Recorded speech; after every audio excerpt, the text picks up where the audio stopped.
Mr. Mayor, honored councilors, good evening. My name is Colleen McTigue, and I have lived in St. Catharines since 2011. During that time, I've become a leader in the transgender community locally.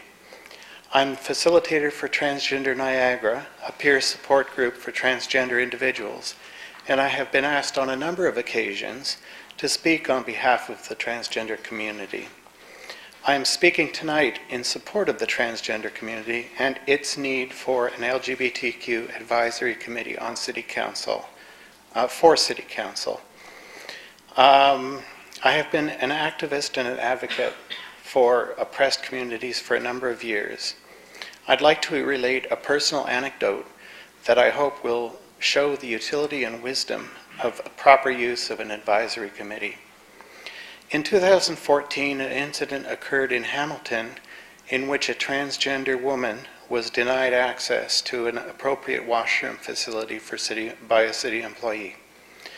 This resulted in a case before the Ontario Human Rights Tribunal, in which the City of Hamilton was directed to draft a set of protocols for relations between city staff and the transgender community.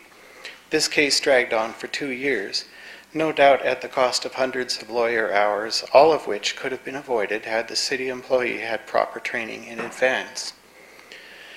In order to have proper input into the creation of the transgender protocols, an advisory committee was set up to provide guidance as to what should be covered by the protocols and to help vet the final document.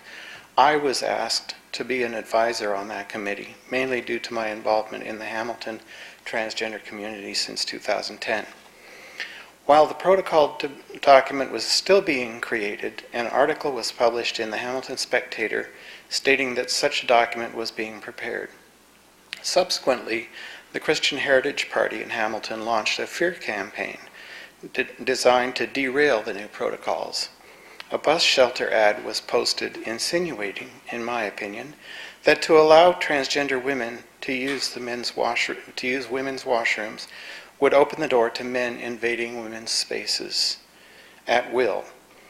This received much attention when it was brought to light by a CBC reporter, and the City of Hamilton summarily removed the signs, stating that such signs were contrary to community standards. That might have been the end of the story, but the CHP subsequently took Hamilton to court over First Amendment rights. Free speech rights, First Amendment. I'm half American.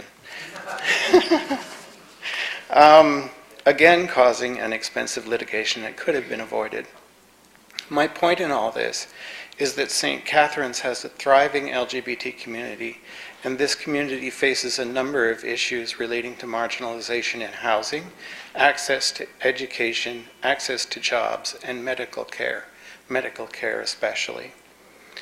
The needs of this community are complex and cannot be well served except by a dedicated committee charged with advising City Council of what the problems, both current and potential, are, and providing recommendations to remediate or avoid them.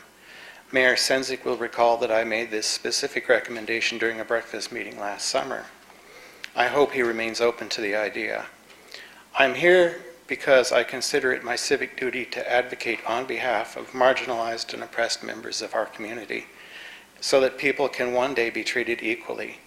The issues of racism, transphobia, and homophobia are systemic, and therefore are insidious and often invisible.